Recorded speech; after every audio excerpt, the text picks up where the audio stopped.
Dear Kapuso, ayos afternoon po sa lahat. Itago niyo na lang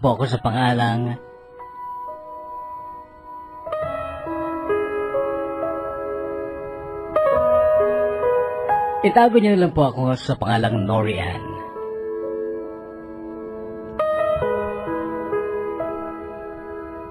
Tatlong araw pa lang po ako dito mula nung dumating ako at muli kami nag-away ni Mama.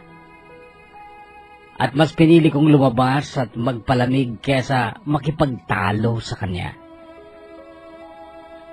May high blood na kasi si Mama at ayaw ko namang mapahamak siya dahil lang sa galit ko sa kanya.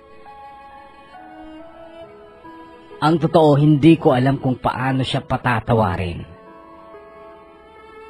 Pinipilit kong unawain siya pero talagang mahirap dahil kung iisipin ko kung paano nag-ugat ang problema. Talagang kasalanan niya at isa siyang napakasamang babae para sa akin.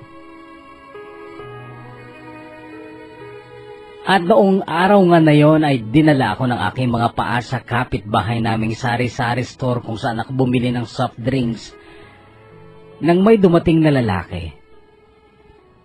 Kumabog ang dibdib ko nang makita ko siya.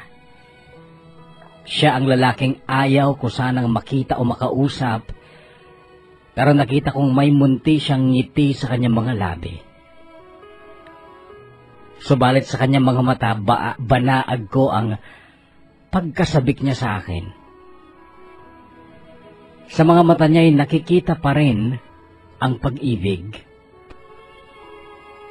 Nakatitig lang siya sa akin kahit noong nasa harapan ko na siya at aminado akong na-miss ko siya.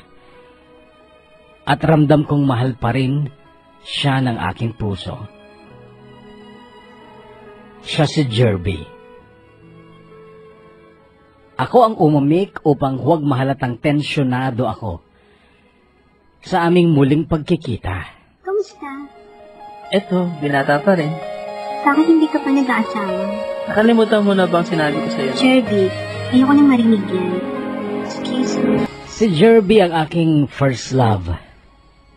Siya din ang aking first kiss.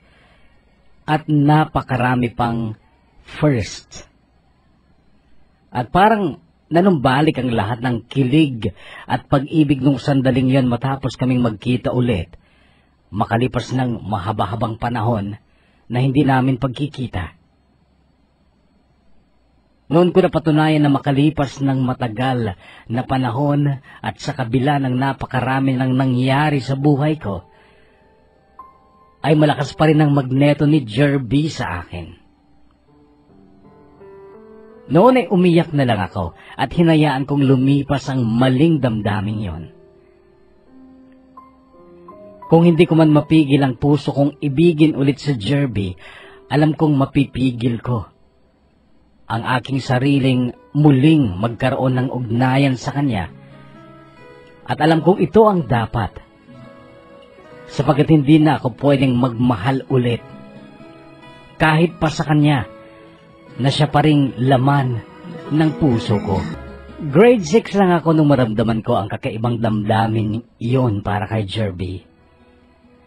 Nagsimula ito noong isang araw na nagpunta kami sa isang piyesta. Kaming magkakaibigan at sa piyesta na yon ay bigla na lamang nagkagulo. May nagpaputok kasi ng baril at kaagad nagtakbuhan ng mga tao. Noon ay automatikong hinawakan ni Jerby ang kamay ko at saka niya ako inakay patakbo at habang tumatakbo kami, ay gumagapang ang kakaibang damdaming yon sa puso ko dahil magkadaop ang aming mga palad. Nagdulot ng kalituhan sa isip ko noon kung bakit mula nung araw yon na gustong-gusto ko na lagi siyang makita at makausap. Ngunit nabigyan lang ng kahulugan ng damdaming ito noong manligaw na si Jerby sa akin noong second year high school na kami.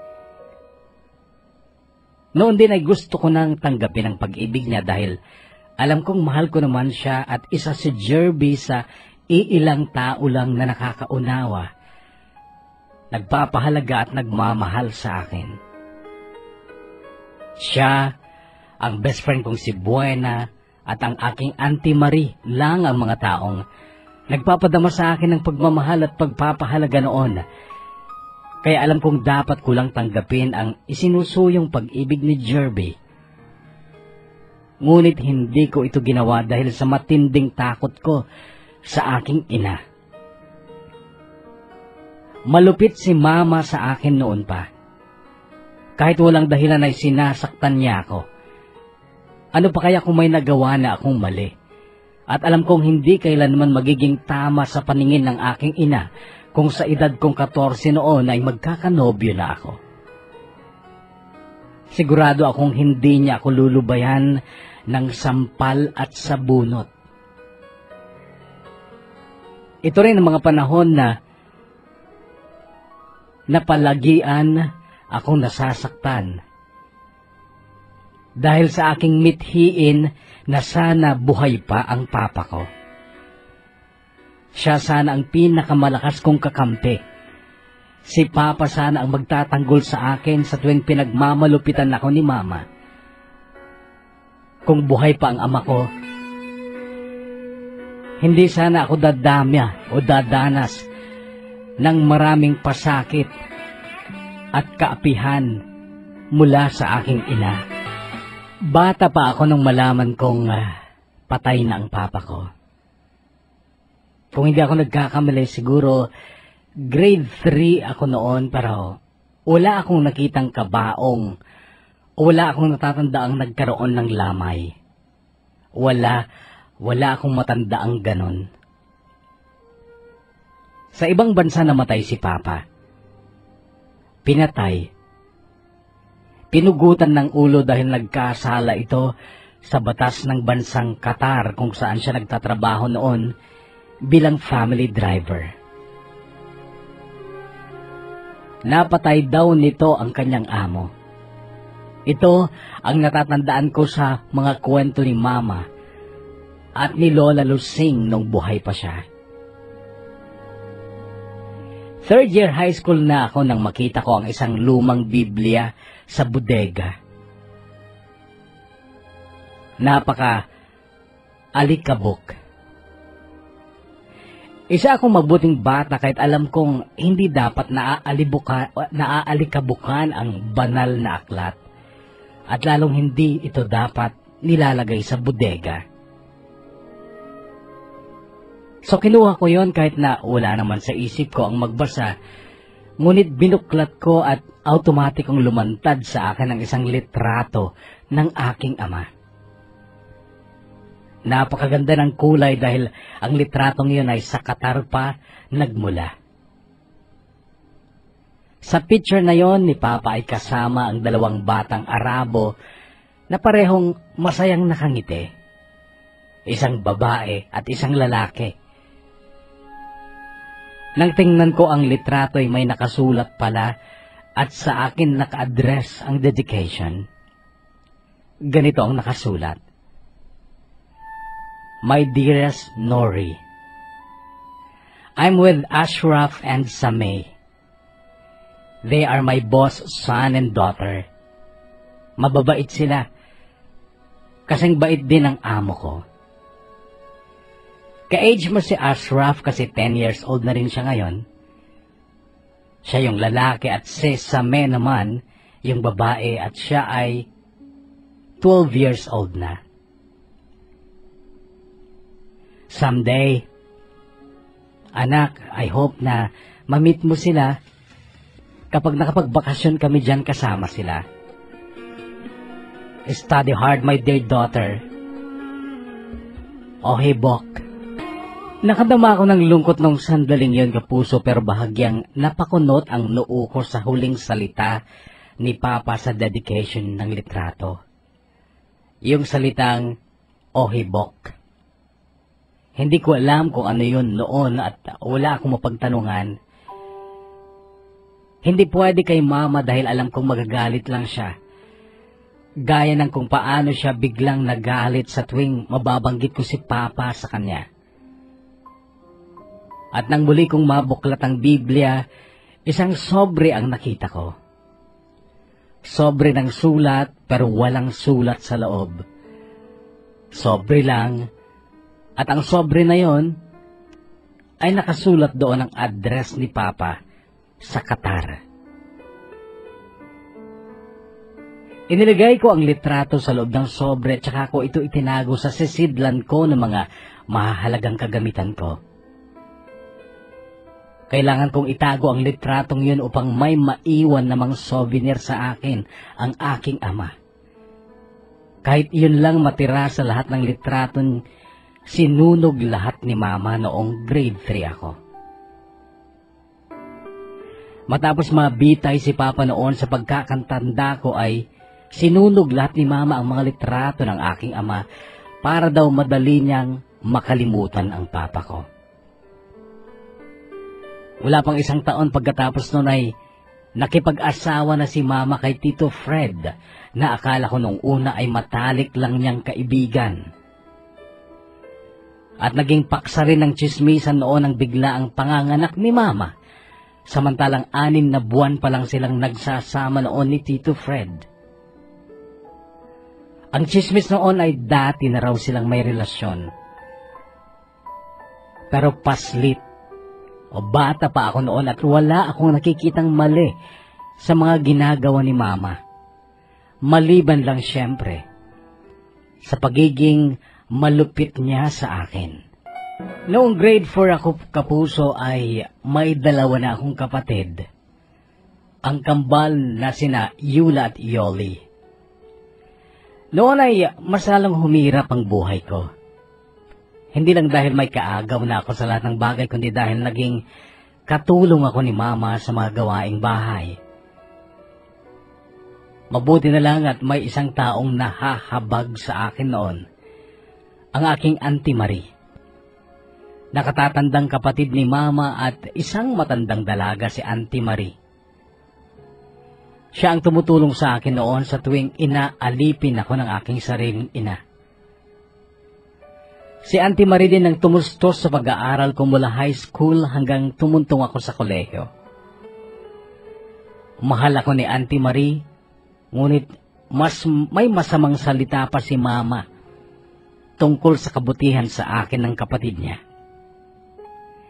Sinasabi ni Mama na matagal na raw kasing may gusto si Auntie Marie sa Papa ko at baka nga daw nagkaroon pa sila ng relasyon noong buhay pa si Papa. Noong sa Maynila pa lamang sila nakatira. Baka nga daw kaya tumandang dalaga si Auntie Marie dahil sa bigo niyang pag-ibig sa aking ama.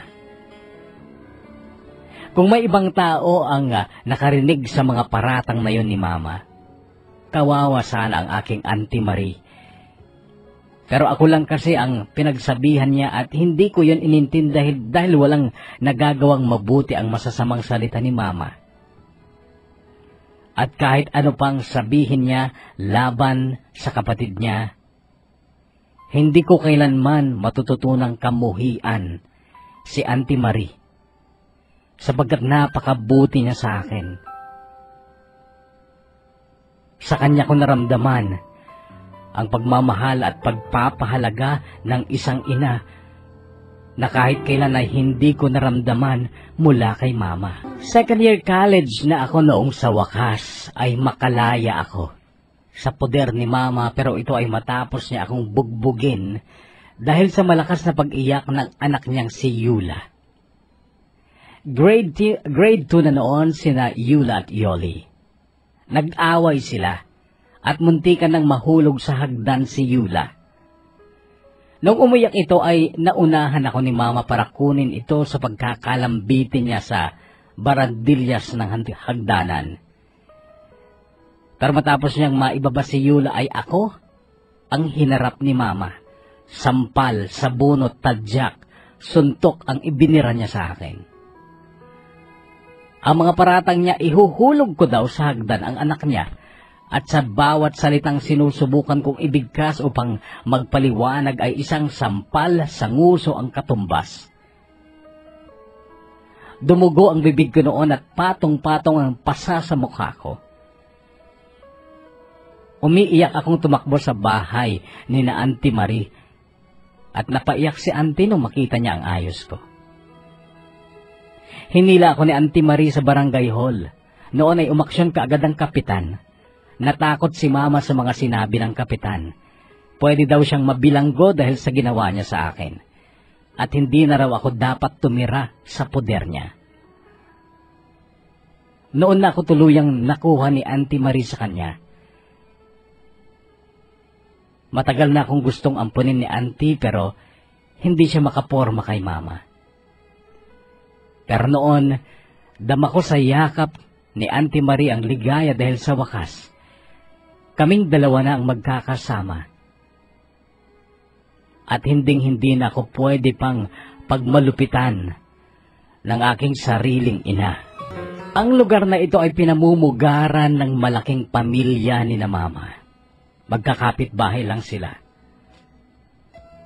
Ang bahay ni Auntie Marie at bahay ni na Mama ay bakanteng lote lamang ang pagitan.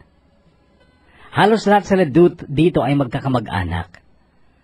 Ang mga lalaking pinsan ni na Mama ay kinatatakutan dito at isang sumbong lang sana ni Mama sa mga pinsan niya tungkol sa pananakit sa kanya ni Tito Fred na asawa niya. Bugbog sarado na sana si Tito Fred, pero kahit minsan ay hindi nagsumbong si Mama sa pananakit sa kanya ng kanyang asawang si Tito Fred. Bakit? Dahil baliw na baliw si Mama kay Tito Fred. Kapag nag-aaway sila noon, naririnig kong binabantaan siya ni Tito Fred na iiwan siya nito. Ang ginagawa ni Mama, nagpapakumbaba siya, nagmamakaawa. Ilang beses ko nang nakitang sinampal ni Tito Fred si Mama. Pero yung galit naman ni Mama ay hindi niya mailabas kay Tito Fred. Sa akin niya ibinubunton. Ako ang sinasaktan niya, dinudusa upang mailabas niya ang sama ng loob niya sa kanyang asawa. Bahagi ng pag-iyak ko noong kayakap ko si Auntie Marie matapos ipag-utos ng kapitan na sa kanya na ako titira, ay malabis na pasasalamat dahil hindi ko na muling matitikman ang malulupit na kamay ng aking ina. Naging maligaya ako noon dahil umaluwan talaga ang buhay ko sa poder ni Auntie Marie. Ngunit hindi naman yun nagtagal. Nakapag-asawa si Tita Marie noong 41 years old na siya. Nabuntis din ngunit naging delikado ang pagbubuntis niya dahil may sakit pala ito sa puso. Gumastos sila ng asawa niyang si Tito Arnel ng maraming pera at sila ay kinapos na. Yun ang dahilan kung bakit nahinto ako ng pag-aaral noong nasa 3rd year na ako sa college. Malungkot si Auntie Marie sa nangyaring yun pero inunawa ko siya at pinasalamatan pa dahil hindi naman ako makakatuntong ng kolehiyo kung hindi dahil sa kanya. Nahinto nga ako at dahil sa pagkabagot sa araw-araw na buhay dito sa baryo, ay nagkaroon na ako ng maraming panahon upang pansinin ang matagal ng panliligaw sa akin ni Jerby. Ilang taon na siyang nangungulit. High school pa kami noon. Naranasan na nga niyang makipagrelasyon sa iba, pero hindi rin nagtatagal. At kahit meron siyang karelasyon ay hindi pa rin siya tumitigil sa pagiging mabuti sa akin dahil sabi niya, ako lang daw talaga ang tunay na laman ng puso niya. Kinailangan ko lang magpaalam pa sa Auntie Marie ko noon bago ko sinagot si Jerby. Ang sabi ni Auntie, mahal mo naman si Jerby, di ba? At matagal na siyang nanliligaw sa'yo. Sagutin mo na Pero huwag ka munang mag-aasawa dahil bata pa kayo. Kinagabihan nga kapuso ay dumating si Jerby at noon ko na siya sinagot. Nakita ko kung paano siya nagulat. Pero ako naman ang nagulat noong biglang idinapon ni Jerby ang mga labi niya sa labi ko. Nakakahiyamang aminin, kapuso, ngunit edad 20 na ako. Noong matikman ko ang sinasabi nilang tamis ng unang halik. napakaligaya namin ni Jerby noon sa aming relasyon. Sabi ko nga tama lang yung paghihintay ko ng matagal para magkaroon ng first love dahil alam kong siya ang itinadhana ng Diyos para sa akin. Lubos din daw ang kaligayahan niya dahil mula pa daw noon ay ako na ang pinapangarap niyang maging asawa niya at hindi na raw siya magmamahal ulit. Si Jerby ang kasama ko noon sa pagdarasal sa simbahan tuwing linggo na magsisimba kami. Ipinagdarasal namin ang kaligtasan ni Auntie Marie na malapit ng mga anak noon. Mga doktor na kasi mismo ang nagsabing delikado ang panganganak ni Auntie. Baka daw siya mamatay o baka yung bata ang mamatay. Noon kapuso ay naging mas puspusan din ang pagdarasal ko sa tuwing gabi hanggang sa maalala ko ang lumang Bibyang natagpuan ko sa bodega kung saan nakaipit ang litrato ng ama ko at ang mga anak ng amo niya. Mula kasi nang matagpuan ko ang Biblia na yun ay gumanda na ang buhay ko. Itinatabi ko pa dati yun sa tulugan ko at noon na rin ako nakalaya nga kay mama. Naisip ko lang magdasal isang gabi bago manganak si Auntie Marie habang nasa kandungan ko ang Bible na yon. Ipinagdasal ko na sana walang masamang mangyari kay Auntie Marie at sa kanyang anak. At alam mo kapuso, muling dininig ng Diyos ang dalangin ko. Ligtas si Auntie at napakalusog ng batang iniluwal niya. At isang araw kapuso ay nagulat ako. Kasi bigla na lang akong niyayaya ni Jerby na magpakasal na raw kami para magkaroon na rin daw kami ng baby. Nakadama kasi siya ng inggit nang magsilang ng cute na baby si Auntie Marie kahit 41 years old na siya noon. Sa totoo lang marami pa akong gustong gawin sa buhay ko noon. Gusto kong maranasan na magtrabaho, yung pinapasweldo ng kinsenas at katapusan, yung naka-uniform ako. Kahit sales lady lang sa isang department store. Kaya lang hindi yon ang tamang pagkakataon noon para magpakasal dahil kapapanganak lang ni Auntie at kailangan niya ng tulong ko at kaya nga ang kagustuhan kong magtrabaho ay hindi pa rin napapanahon noon. Sinabi ko ang lahat ng yon kay Jerby at naunawaan naman niya ako. Ang sabi pa niya ay maghihintay siya kung kailan ako magiging handa na pakasalan siya. Ang sabi pa niya, tandaan mo ito ha, hindi ako mag-aasawa ng iba. Ikaw lang ang gusto kong mapangasawa. Kahit anong mangyari, Nori. Ikaw lang. At tandaan mo ang sinabi kong ito. Talaga? Oo. Ay ikaw. Tanong niya. Ganon din ako, Jerby. Ikaw lang at wala nang iba. Pangako? Oo, pangako. Na ikaw nangangako ka rin ba na kahit nang mangyari, ako lang? Tanong ko sa kanya. Itinaas pa niya ang kaliwang kamay niya. Pagkatapos ay idinikit naman niya ang kanang palad niya sa tapat ng kanyang puso. Pangako, mahal ko. Ikaw lang, walang iba. Magpakailanman. Noong mga panahong ito din, humagipit ang isang napakalakas na bagyo na sumira sa malaking bahagi ng bahay na minanapan ni Auntie Marie sa mga magulang niya. Yun kasi ang napunta sa kanya. Ang mga kapatid niya ay lupaing bukid at solar.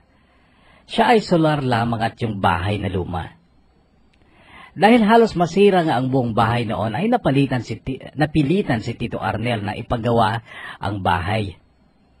Noon ay gumawa din sila ng temporary na banyo sa labas, malapit sa poso. At sa banyo na yon muling nasira ang buhay ko. May isang hapon na nagmamadali si Tito Arnel dahil may kausap siyang tao sa bayan. Ako noon ang nasa loob ng banyo at naliligo. Sa paglabas ko ng banyo, nakaantabay na si Tito Arnel at nakatapis lamang siya ng tuwalya. Kaya lang kapapasok pa lang niya ng banyo nang marinig kong kumalabog siya sa loob ng banyo at saka umungol na parang nasaktan.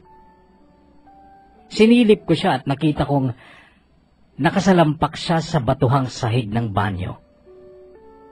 Pinasok ko siya ng banyo upang alalayan kahit na nakabrief lang siya noon. Pero sabi niya nahilo lang daw siya. Baka daw sinumpong lang ang high blood niya pero okay na raw siya.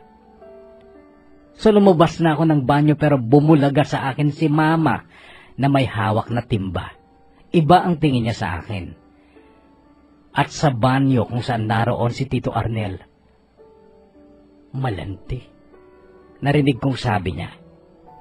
Kinutuban na ako ng masama noon pero hindi ako nag-react. Alam kong iba na ang takbo ng maruming utak ng aking ina noon. Ang hindi ko inaasahan, kapuso, ay ikinalat pala ni Mama ang kutob niyang may ginagawa kaming masama ni Tito Arnel.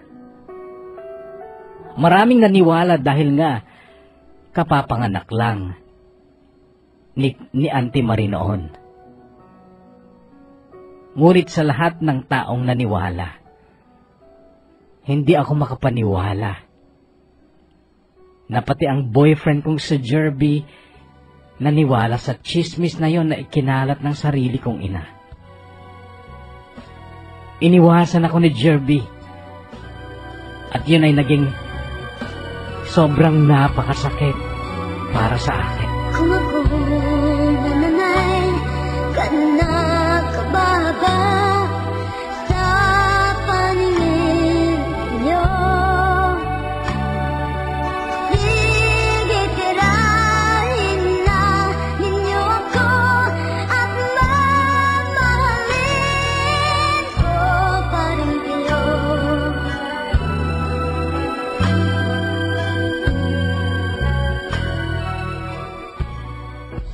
Pasalamat ako, kapuso, dahil hindi naniwala si Auntie Marie sa ikinalat na chismis ng aking ina.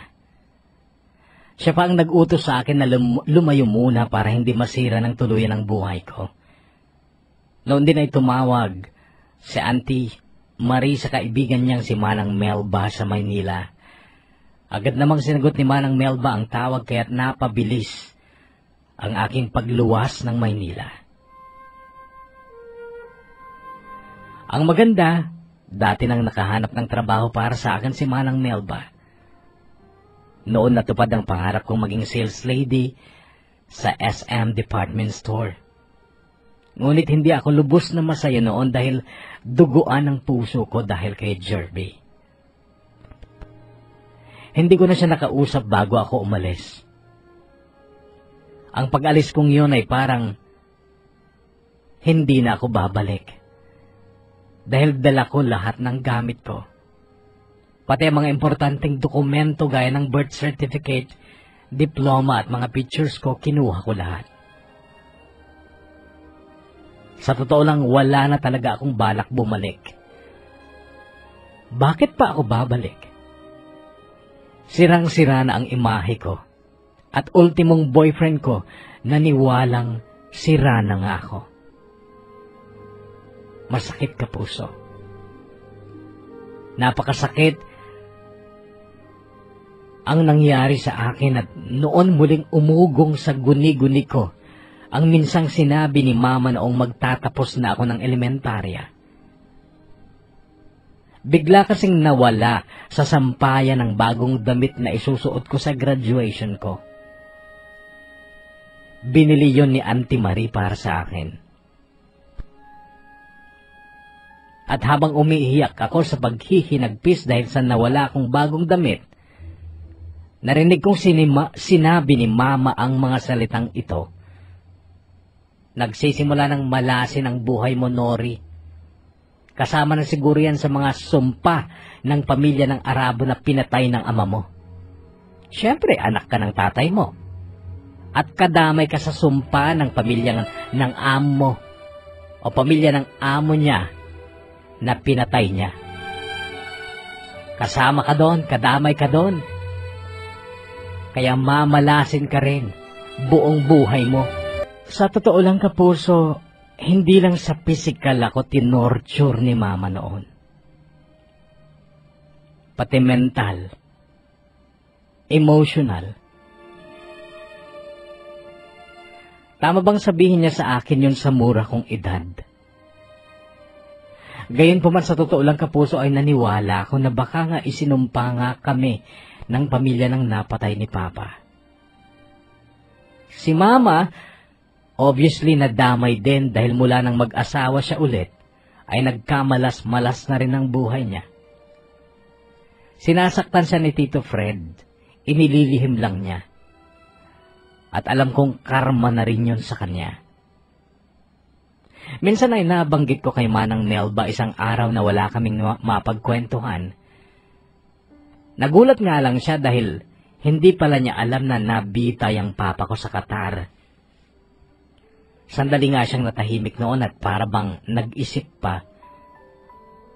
Hindi ko maalala na may binitay na taga Cagayan, sabi niya. Matagal na pa kasi yun, Manang. 9 years old pa lang po ako noon, sabi ko. Ang sagot niya, sabagay iba kasi ang kultura ng mga Arabo. Baka nga may ginawa silang ritual upang isumpa ang pamilya ng pumaslang sa kapamilya nila. At syempre ang tanging paraan para matanggal yung sumpa ay yung makahingi ka ng tawad sa kanila, sabi pa niya. Pero nabayaran naman po ng papa ko yung kasalanan niya. Binitay nga po siya doon. Sabi ko, ngunit ang sagot niya ay maraming tanong na hindi ko naman nasagot dahil bata pa nga talaga ako noon at ayaw na ayaw ng mama ko na pag-usapan ang tungkol kay papa.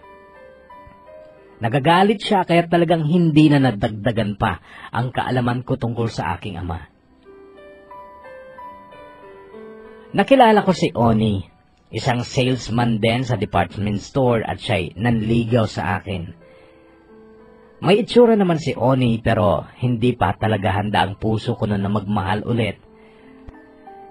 Minsan ay sinama ako ni Oni sa kanila, birthday ng mama niya. Isa sa mga bisita noon ay ang kapitbahay nilang fortune teller o manghuhula. Hinamon ako ni Oni na magpahula matapos ng kainan sa bahay nila. Sinubukan ko naman at nagtaka ako kung bakit alam niyang kinamumuhuyan ako ng sarili kong ina. At hindi namin kapiling ang aming ama o ang aking ama. Hindi ako nagsasalita dahil ayaw ko siyang bigyan ng idea tungkol sa pagkatao ko dahil kung talaga manghuhula niya, malalaman niya kung sino ako. Nalungkot nga lang ako nung sabihin niyang, mabigat ang buhay mo, Norian. Wala akong nakikitang maganda. Matagal ang magiging buhay mo, ngunit hindi ito magiging masaya. Dahil may nakakapit na masamang espiritu sa pagkatao mo. Yun ang sabi niya sa akin. Noon ay nagtanong ako, ano po ang kailangan kong gawin? Kailangan mong humiwing ng tawad dun sa mga nagawan mo ng kasalanan. Pero wala naman po akong inagrabyadong tao. Mabuti po akong tao, sagot ko. Hindi ko maipaliwanag, Norian, pero ito talagang nakikita ko, sabi niya. Noon ay napilitan na akong magkwento tungkol sa aking ama. At pagkatapos noon ay nagsalita siya. Tama, Norian. Buong pamilya ng ama mo ang isinumpa. At ang nakikita kong paraan lang ay ang makahingi ka ng tawad sa nabiktima ng iyong ama. May isang umaga ng linggo na kagagaling kong magsimba sa Quiapo. Bumili ako ng sampagita para sa altar ni Manang Melba at kasalukuyan na akong kumukuha ng pera sa wallet ko nang biglang may lalaking lumapit at kay bilis niyang inagaw sa akin ang wallet ko.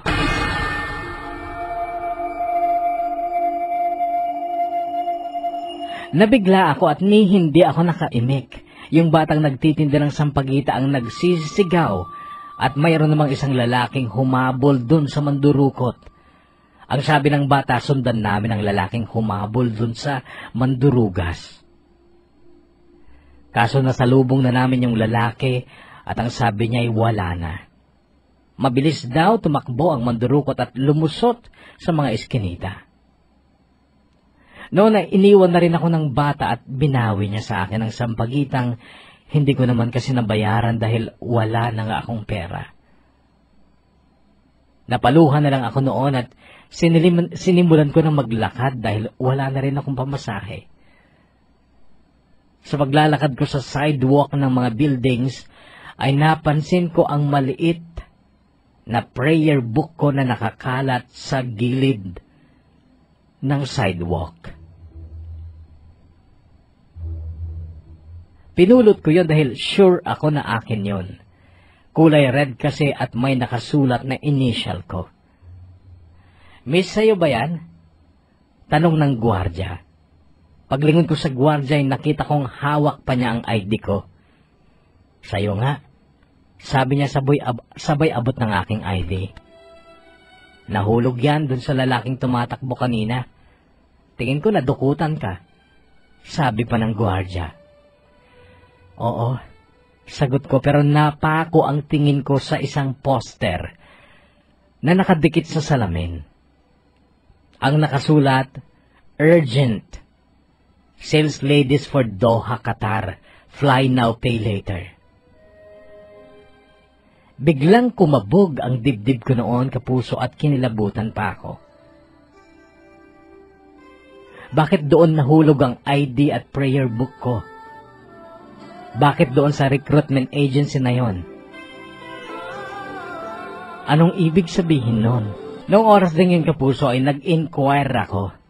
At malugod akong in-interview ng clerk na naroon at dahil nga sa urgent ang pangangailangan nila at sales lady naman ako at nasa akin ang mga qualities na kailangan nila, inapuran nila akong mag-process ng papers ko at ang resulta na lang daw ng medical ang maaaring maging rason para hindi ako matuloy kung hindi papasa ang medical check-up ko. Wala namang masyadong gastos at may ipon naman ako kaya hindi ko nga nasabi kay Manang Melba ang tungkol doon nung nag-aayos pa lang ako ng mga papeles ko. Sinabihan ko lang siya noong pumasa na ako sa medical exam at visa na lang hinihintay ko. Umiyak si Oni nung magpaalam ako sa kanya. Mahal na raw kasi niya ako at masakit sa kanyang iwanan ko siya. Ang problema naman kasi noon ay bilang kaibigan lang ang pagtingin ko kay Oni. Noong sigurado nang ang flight ko ay tumawag ako kay Auntie Marie. Hindi siya sang-ayon sa pag-alis ko. Ang punto niya bakit daw sa Qatar pa kung saan binitay ang papa ko. Sinabi ko kay Auntie na walang kinalaman kay papa ang pag-alis ko. Sinabi kong sinunggaban ko lang ang magandang pagkakataong makapagtrabaho sa abroad, ngunit ang totoo ay tiwala kasi ako sa instinct ko noon at sa andar na mga pangyayari. Gusto kong paniwalaan ang opinyon ng manghuhula at susubukan kong hanapin ang pamilya ng nabiktama ng aking ama at hihingi ako ng tawad sa kanila. Totoo man o hindi ang sinabi ng manghuhula, wala namang mawawala sa akin kung gagawin ko yon. Lalo na kapag pinagmamasdan ko ang litrato ni Papa kasama ang mga anak ng amo niyang sina Ashraf at Sami. Ang cute nila at halatang mabubuti naman silang tao. Alam kong naging napakasakit sa kanilang pagkawala ng kanilang ama dahil kay Papa na ayon sa kwento ni Mama noon, ay hindi naman daw sinasadyang mapatay ni Papa. Dinipensahan lang daw ni Papa ang sarili niya dahil siya ang madedehado kapag nagpagulpi siya sa ama ni Ashraf at Sami. Walang masama sa paghingi ng tawad. Hindi po ba? At isa pa, mahigit pa sa triple ang susweldohan ko sa Qatar kumpara sa sinusweldo ko sa SM. Hindi ba't magandang dahilan yon para tumuloy ako sa pag-a-abroad? Kaya tumuloy na ako, kapuso. Maganda ang kinasadlakan naming trabaho, pati ang tirahan namin. Libre ang tirahan at dati nang may mga gamit. Pagkain lang ang aming binibili. Napakadali din ang trabaho. Mas mahirap pa nga sa SM. Mahirap lang umunawa ng mga salitang Arabo pero kahit papano'y nakakapag-English naman sila. Very poor nga lang. Kaya't sabi ng manager ay kami ang kailangan mag-adjust. Mag-aral kami ng Arabic at sa tulong ni Manang Carol na taga Isabela na kaagad ko rin naging ka-vibes ay nagkakaroon din naman kami ng pakonti-konting learning sa Arabic language. Matagal na kasi si Manang Carol doon kaya't bihasa na siya sa Arabic. Doon ko na rin nakilala si Vincent, isang gwapo, moreno, matangkad, at machong bodigero na tubong Marinduque. Kaagad siyang nagpapansin sa akin noong unang araw pa lang namin sa trabaho. Orientation pa lang noon. Agad din namang tumibok ang puso po para kay Vincent. Pamatay kasi talaga ang smile niya at ang lakas ng dating niya sa height, body build at kulay ng balat niya. Masasabi kong isa si Vincent noon kung bakit gustong-gusto ko na sa trabaho ko at lalong nagiging magaan ang lahat. Masasabi ko rin noon na tuluyan na sigurong mabubura sa puso ko si Jerby kapag humantong sa maganda ang ugnayan namin ni Vincent. At sa pagdaan ng mga araw na marami nang nakakapansin na nagkakamabutihan na kami ni Vincent, noon na binasag ni Manang Carol ang katahimikan niya. Kinorner niya ako minsan at kinausap. Ang sabi niya, "Norian, mag-ingat ka kay Vincent. Marami nang nabiktima dito yan. Paiibigin ka. Kukunin ang puri mo. At saka kanya iiwan sa ere. Kaya mag-ingat ka, Norian." Dahil sa narinig kong babala sa akin ni Manang Carol at iba pang datihan na sa trabaho, ay sinikap kong iwasan na lamang si Vincent. Pero napansin niya ito kaya't isang araw ay hinarang niya ako. At ang sabi niya sa akin, "Alam ko, Norian, nakarating na sa'yo ang paninira tungkol sa akin." Sabi niya ngunit iniwan ko siya ng walang salita pero hinawakan niya ang kamay ko. Oo, inaamin kong nagka-girlfriends ako dito. Pero matagal na yon.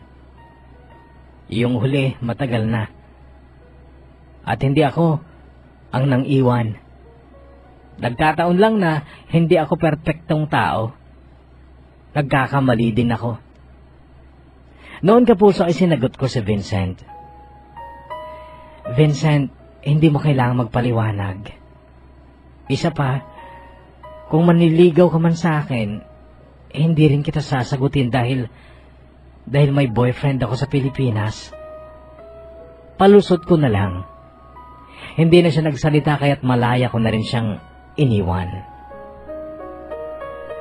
Noong sumapit ang day off ko ay nagkataong kasabay ko si Manang Carol sa day off. Siya ang nagsabing ipapasyal niya ako.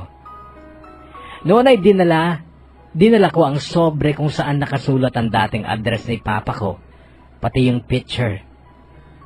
At nung nasa labas na kami ni Manang Carol at medyo naboboring na kami sa isang public park, ay inilabas ko yung sobre at saka yung litrato. Manang, alam mo ba itong address na ito? Tanong ko sabay pakita sa kanya yung sobre. Alam ko yung place na yan pero bakit ba? Tsaka sino ba yung taong yan? Tanong niya dahil nabasa niya ang pangalan ni Papa doon. Hindi pa ako tiyak noon kung safe ang sekreto ko kay Manang Carol kaya nagsinungaling ako. Uncle ko po yan, sagot ko. Noon nga kapuso ay sinamahan ako ni Manang Carol sa address na nasa sobre pero parang nililindol ang dibdib ko noon sa matinding kaba. Parang bigla ay nagkaroon ako ng takot. Paano pag saktan ako ng pamilya ng napatay ni Papa? Paano kung idamay nila ako, gantihan nila ako? Ang takot na ito ay naging dahilan kung bakit ako umatras noong nasa harap na kami ng mismong malaking bahay na yon. Sakto ang address na nasa sobre. Inusisa lang ako ni Manang Carol noong bigla akong umatras. Pinili kong huwag magkwento. Pero noong palayo na kami sa bahay na yon ay may narinig akong malakas na boses ng lalaki. Marhaban! Sigaw niya. Yun ay paraan ng pagbate, katumbas ng hi o hello. Paglingon namin ay isang lalaking matangkad at guwapo ang nakatingin sa amin. O halika na, pag-iisipan tayo ng masama kapag hindi natin kinausap yan, sabi ni Manang Carol. Habang papapalapit kami sa lalaki ay nakatitig ako sa kanya. Ganon din siya sa akin. Sigurado ako na siya si Ashraf. Halata sa features ng mukha niya kahit bata pa siya noon sa litratong nasa akin. Lalo akong natakot dahil hindi niya inalis ang titig niya sa mukha ko. At sobra ang naging takot ko kapuso ng paglapit ko sa kanya. Ay bigla niya akong hinawakan. Limadha kaif, narinig kong sabi niya. Bakit daw ako natakot? Nakangiti siya noon. Pero nakahawak na ako sa kamay ni Manang Carol. Nag-usap sila Arabic. Don't be afraid, Nori. Narinig kong sabi niya sa English. Nagtaka ako dahil alam niya ang pangalan ko. You know my name? Sabi ko. Yes, I know your name. You are daughter of Norman. Nakangiti pa rin sabi niya nang mapansin kong may matandang lalaking lumabas sa gate ng bahay. Isang matabang lalaki at matanda na. That's my father. Let's go inside, sabi niya. Nagtaka ulit ako. That's your father? Tanong ko ulit. Yes, sagot niyang nakangiti pa rin. Wait, are you Ashraf? Tanong ko. Yes, I'm Ashraf Sadul, sagot niya. Is he your real father? Tanong ko ulit dahil nga ang alam ko'y patay na ang tatay niya. Napatay nga ng papa ko. At ang sagot niya, yes, he is my father. And your father and my father are friends, sagot niya. Lalo akong nalito kapuso kaya't noon ko na isinatinig ang kanina ko pa gustong sabihin. But I thought your father's dead. Medyo nanlaki ang mga mata niya noon. Mahina rin niyang nasambit ang salitang balid. Negatibong reaksyon yon pero muli siyang ngumiti. Noon ay nakalapit na sa amin ang matandang lalaki. Sinabi ni Ashraf na ako ang anak ni Norman. Ngumiti ang matanda at nagsalita ng Arabic. Hindi ko naintindihan ang sinabi niya, kaya tiningnan ko si Manang Carol upang i-translate niya yun sa akin. Kumusta daw ang father mo? Namimiss na raw niya. Noon kapuso ay nagtaka na naman ako, dahil doon ay inalabas ko na ang litrato nila sa bag ko. Is this you? Tanong ko kay Ashraf. Napakalutong ng tawa niya nung makita niya ang litrato niya nung bata pa siya. Yun kapuso ay pagkumpirma na siya ngayon. Pero nagulat ako nung akayin nila kami papasok ng bahay. Tumakbo sa loob ng silid niya si Ashraf at paglabas niya ay may dala din siyang litrato. At ang tanong niya, is this you? Nagulat ako nang makita ko ang litrato namin ng papa ko noong maliit pa ako. Pinadala yon ni Mama noong nasa Maynila pa kami. Noon ay parang gusto ko nang umiyak, pero nakangiti si Ashraf at ang tatay niya. I need to ask you a question, sabi ko. Okay, ask me, sagot niya. Hirap siya sa English pero naiintindihan ko naman. Ashraf, your father is alive. Then what about my father? Where is he? I don't know. Mabilis niyang sagot. Is it not true that he was beheaded? No. Norman is a good person. Why? Beheaded? Why? Why you don't know where is your father? He is your father? Parang nalilito niyang tanong. Tsaka nagsalita ng Arabic sa tatay niya. Nakita ko ang expression ng tatay niya. Expression ng disappointment sa mukha ng matanda. Pero noon kapuso ay napapaiyak na ako. Dahil nakakaramdam ako ng pag-asa na buhay ang papa ko. Kasunod ng kapuso ay may tinawagan si Ashraf. Pagkatapos ay pinasa niya sa akin ang telepono. That's my sister. Your father is a driver, sabi niya. Nanginginig ba ng kamay ko noon kapuso ay kinuha ko ang telepono at babae ang nasa kabilang linya. Are you Nori? Tanong niya. Yes ma'am, I'm Nori, sagot ko. You want to talk to your father? Tanong niya. Yes, sagot ko. Pagkatapos ay narinig kong binigkas niya ang salitang wakafa nang ibig sabihin ay stop.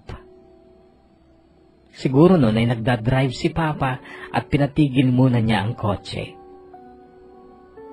At pagkatapos noon,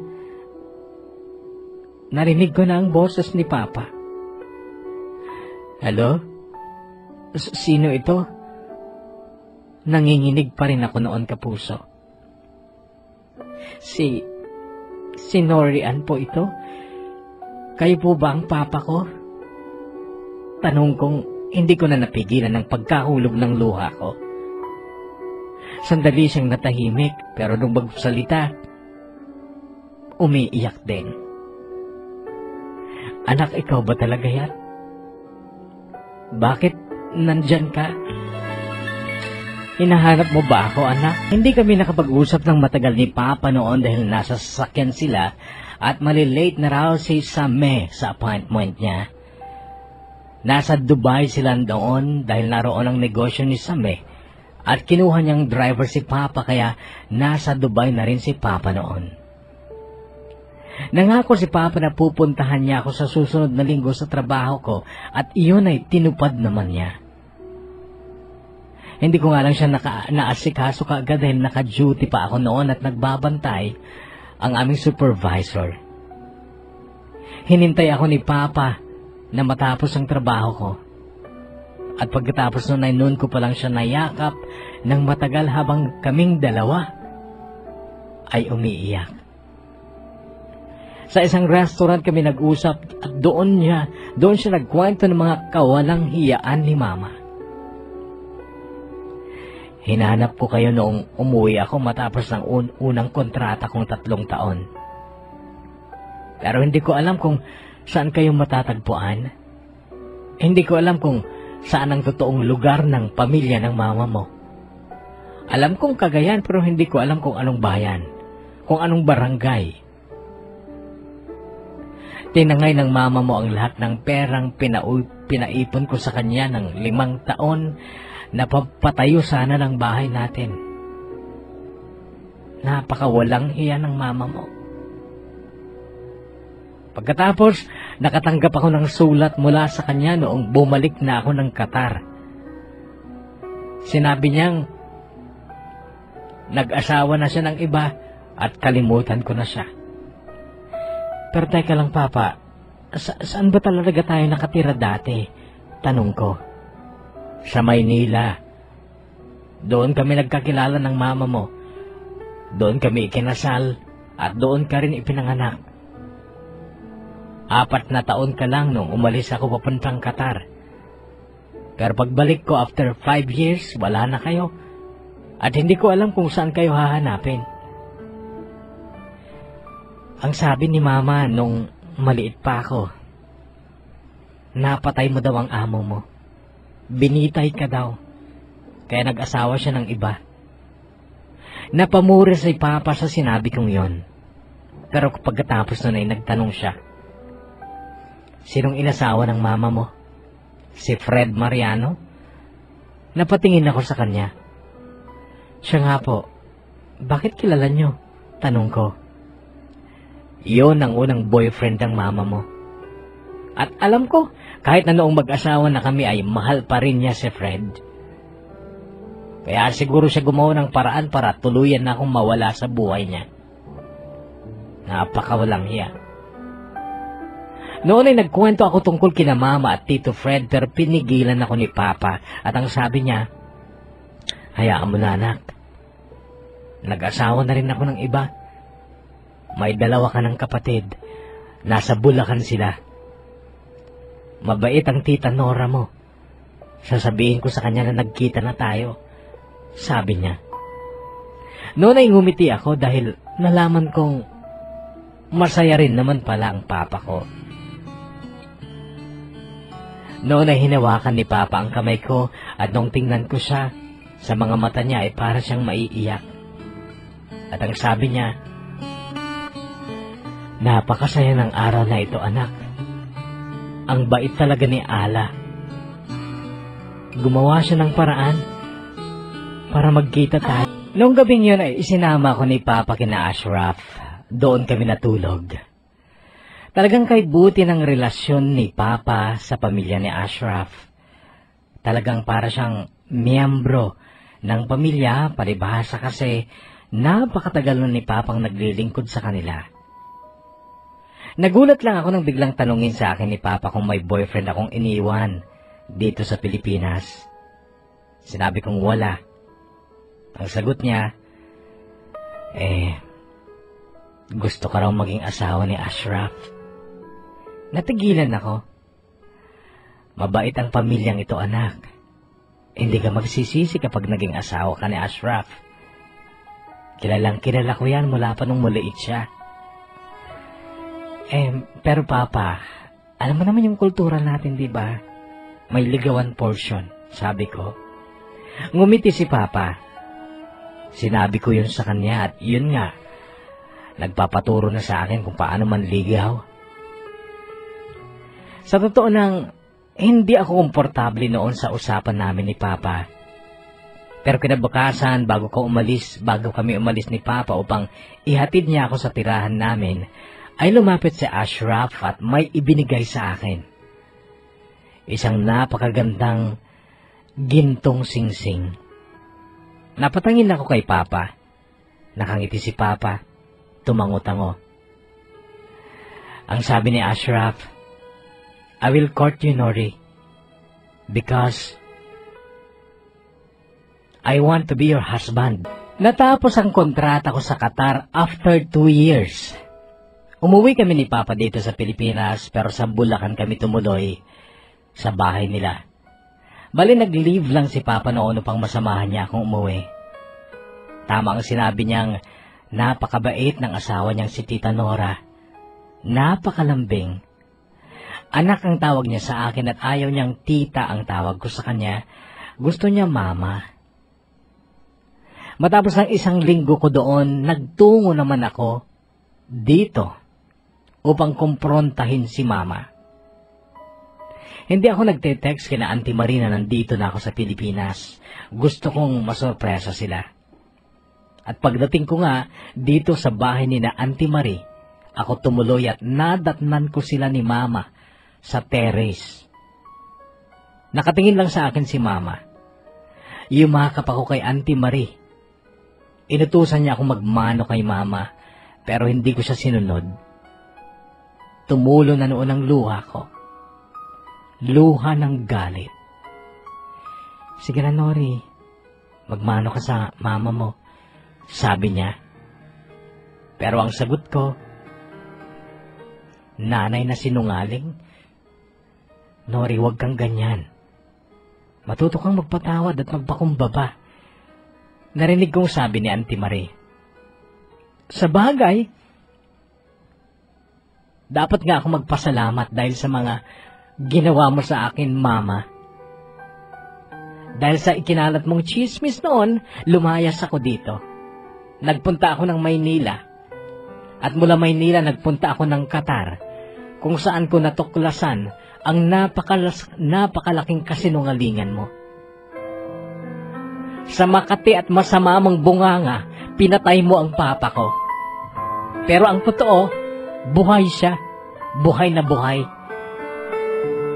Noon na hinawakan ako ni Auntie Marie dahil ang alam niya ay sasaktan ko si Mama. Ang sama mong ina. Wala kang kasing sama. Noon ay parang nanlambot si Mama. Pumasok ka muna doon, Nori. Hinahay blood na ang mama mo, sigaw niya. Noon ay sinunod ko naman siya. Narinig ko pang sinigawan ni Auntie Marie si Tito Fred upang humingi ng tulong.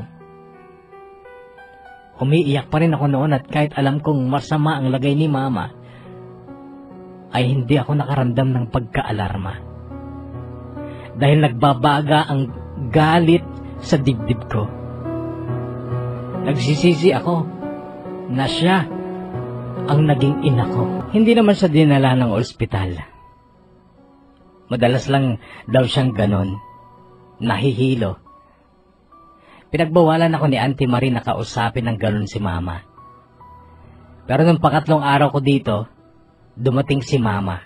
Ako ang dinayo niya dito sa bahay ni Auntie para pagsalitaan ng masasama. Wala kang utang na loob, Nori. Kahit naging masama ako, utang mo pa rin sa akin ang buhay mo. Dahil hindi ka naman mabubuhay dito kung hindi dahil sa akin. Kaya wala kang karapatang sumbatan ako sa mga nagawa kong mali. Sigaw niya sa akin. Noon ay lumabas ng sala si Auntie Marie mula sa silid nila. Bakit, Mama? Bakit ipinakiusap ko ba sa'yo noon na buhayan mo ako? Kung alam ko lang na ikaw ang magiging ina ko, mas pinili ko pa sigurong huwag na lang mabuhay. Dahil ikaw pa lang ang ina na nagbigay ng pinakamasasamang alaala at karanasan sa kanyang anak. Sigaw ko din sa kanya pero namagitan si Auntie sa amin. Lalo na nung umarte na namang nahihilo siya. High blood din na naman. At nung araw nga na yun, dinala ako ng aking mga paa sa kapitbahay naming sari-sari store kung saan ako bumili ng soft drinks upang makapagpalamig nang may dumating na lalaki. Kumabog ang dibdib ko nang makita ko siya. Siya ang lalaking ayaw ko sanang makita o makausap. Siya ang lalaking nagbitaw ng pangako sa akin na kahit anong mangyari, kami pa rin hanggang huli. At siya din ang lalaking pinangakuan ko na kahit anong mangyari, siya lang. Kahit anong mangyari, siya lang. Siya ang aking first love. First kiss. Siya sa Jerby. At nung paglapit niya, may munti siyang ngiti sa mga labi niya. Pero sa mga mata niya, banaag ko ang pagkasabik niya sa akin. Sa mga mata niya, nakikita ko ang pag-ibig. Nakatitig lang siya sa akin kahit anong nasa harapan ko na siya at aminado akong na-miss ko rin siya. At ramdam kong mahal ko pa rin si Jerby. Ako ang unang umimik upang huwag mahalatang tensyonado ako sa muli naming pagkikita. Kaya ako ang unang nagsalita. Kamusta? Eto, binata pa rin. Bakit hindi ka pa nag-aasawa? Nakalimutan mo na bang sinabi ko sa'yo? Jerby, ayoko nang marinig yan. Excuse me. Sa sandali naming pag-uusap ni Jerby sa harap ng tindahan, ay sinabi niyang ako pa rin. Ako pa rin ang kanyang mahal. Nanghingi siya ng tawad. Ang sabi pa niya, hinintay niya ako ng matagal dahil nararamdaman daw niyang babalik ako. At gaya ng aming pangako sa isa't isa, ay kami pa rin sa huli. 5 araw lang ako dito. babalik din ako ng Bulacan sa bahay ni Papa. After 1 week ay babalik din kami ng Middle East dahil may trabaho si Papa sa Dubai. At ako, may asawa ako sa Qatar. Si Ashraf Sadul. Sa sandaling binabasa niyo po ang kwentong ito, kung papalarin mabasa nga ay sigurado pong nakabalik na kami ng Middle East. Hindi na kami muling nakapag-usap ni Jerby dahil nung huling 2 araw ko sa bahay ni Auntie Marie ay sinadya kong iwasan si Jerby. Dahil ayaw kong muling mag-apoy ang pag-ibig ko para sa kanya at alam kong yun ang tama dahil ako po'y may asawa na. Ikinasal kami ni Ashraf sa Office of the Consulate General. Naging mabusisi man ang proseso pero ayos lang dahil mapagmahal at mabuting tao si Ashraf. Nung una ay nahirapan lang ako sa pag-a-adjust sa maraming bagay dahil sa malaking pagkakaiba ng aming kultura. Pero noon lang yon. Ngayon ay pareho na kami ng relihiyon dahil Muslim na rin ako. Sadya lang sigurong si Ashraf ang nakatadhana para sa akin at iyon ay kailangan kong tanggapin at iyakapin ng buong puso. Nakakapanghinayang man ang aking first love pero sapat na sigurong si Jerby ay manahan lang sa aking alaala bilang siyang kauna-unahan kong pag-ibig. Hanggang ganun na lang. Anyway, hanggang dito na lamang kapuso at sana'y makapag-iwan din ang kwentong ito ng aral at inspirasyon sa lahat ng nakarinig nito. Hangad kong sana'y patuloy pa ang paglaganap ng inyong programa upang magkaroon pa ng pagkakataon ang mga kagaya kong makapaglahad ng kanilang kwento ng buhay at pag-ibig. Gumagalang at lubos na nagpapasalamat, Nori Ann.